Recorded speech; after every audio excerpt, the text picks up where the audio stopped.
एक नगर में कोई मनुष्य रहता था। कुछ समय के बाद उसकी पत्नी मर गई। उसकी लड़की का नाम ईशा था। एक दिन उसने दूसरा विवाह कर लिया। उसकी सौतेली माँ बालिका से स्नेह नहीं करती थी। पूरे दिन काम करके वो बेचारी भूखी सो जाती थी। सौतेली माँ की भी एक कन्या थी जिसका नाम रीता था। कुछ दिनों के बाद उसके पिता की मृत्यु हो गई। अब तो ईशा नामक कन्या की दुर्दशा होने लगी। यद्यपि पिता का एक विशाल भवन था, किंतु बालिका एक छोटे से कमरे में रहती थी। अन्य कक्षों में वह प्रवेश भी नहीं कर सकती थी।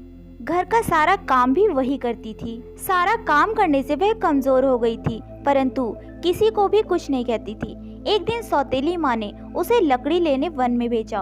उसने विचार किया, अच्छा होता यदि इसे कोई भेड़िया खा जाता, लेकिन मारने वाले से बचाने वाला बलवान होता है। सौतेली माँ के दुख का एक कारण यह भी था कि ईशा नामक कन्या सुंदर होती जा रही थी। एक दिन सौतेली माँ ने दोनों कन्याओं को कहा, गांव के तालाब से मछलियां पकड़ लाओ। जो अधिक मछलियां नहीं लाएगी उसे रात्रि में भोजन नहीं मिलेगा। ईशा नामक बालिका ने विचार किया, यह नियम केवल मेरे लिए लागू होगा। उसने प्रातः काल से शाम तक अपनी टोकरी मछलियों से भर ली।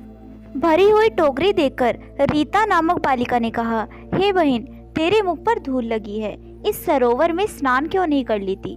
जब ईशा स्नान करने लग गई तब रीता उसकी मछलियों से भरी टोकरी लेकर घर की ओर निकल गई। ईशा विलाप करने लगी। कुछ समय बाद सरोवर से एक जलपरी निकली। उसने विलाप का कारण पूछा। बालिका ने सारा वृत्तांत कह सुनाया। जलपरी ने कहा, हे पुत्री, शोक मत कर, तेरी टोकरी में मैंने सुनहरी मछली डाल दी है।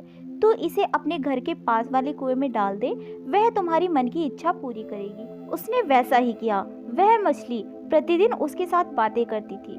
सौतेली माँ को शंका हुई। उसने ईशा नामक बालिका को एक दिन बाहर भेज दिया। सौतेली माँ ने उस मछली को कुएं से निकाला और उसे खा गई। शाम को ईशा कुएं के पास गई और मछली को पुकारा, परंतु कोई उत्तर न मिला। वह करुण विलाप करने लगी। तब जलपरी ने कहा, शोक मत कर, मछली की हड्डियों को अपने कमरे में गाड़ दे। ईशा नामक कन्या ने वैसा ही किया। उस समय उसे एक सुंदर साड़ी मिली। दूसरे दिन उत्सव था। सौतेली माँ ने चावल और चने मिलाकर ईशा नामक कन्या को कहा, तू इन चावलों में से चनों को अलग कर। ऐसा कहकर सौतेली माँ अपनी लड़की के साथ मेला देखने चली गई। आंसू बहाती हुई कन्या ने विचार किया, मैं साड़ी पहनकर मेले में कैसे जाऊंगी। उसी समय हजारों चिड़ियाएं वहां आ गई और क्षण भर में चावलों से चनों को अलग कर दिया।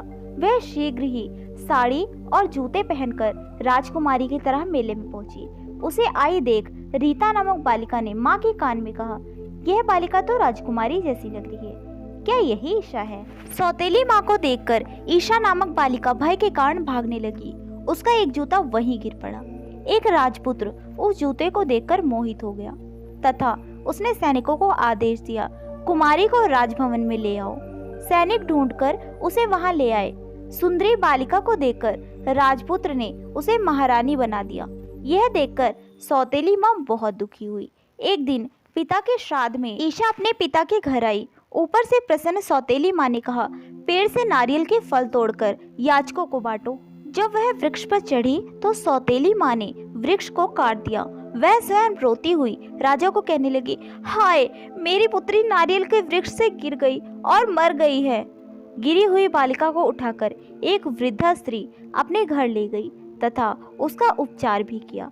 कुछ दिनों के बाद वह स्वस्थ हो गई। इधर सौतेली माँ अपनी पुत्री को राजमहल ले गई तथा राजा को कहने लगी, मेरी पुत्री को महारानी बनाओ। राजा ने उसकी प्रार्थना स्वीकार कर ली। एक दिन राजा शिकार खेलने वन में गया। देखते देखते सर्वत्र अंधकार छा गया। उसी वन में कहीं दूर उसने एक जलते हुए दीपक को देखा।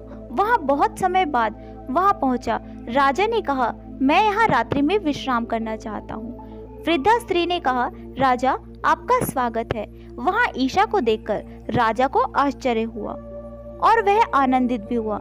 महारानी के मुंह से सौतेली माँ के द्वारा किया गया सारा वृत्तांत सुनकर राजा कुपित हुआ और सैनिकों को आदेश दिया कि महारानी की सौतेली माँ और उसकी पुत्री को कारागार में डाल दो।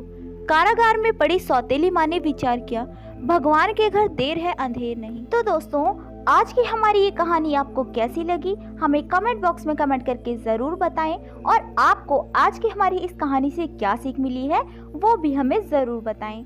फिर मिलेंगे ऐसी ही अगली नई कहानी के साथ। तब तक के लिए हंसते रहिए, मुस्कुराते रहिए और जुड़े रहिए हमारे चैनल के साथ।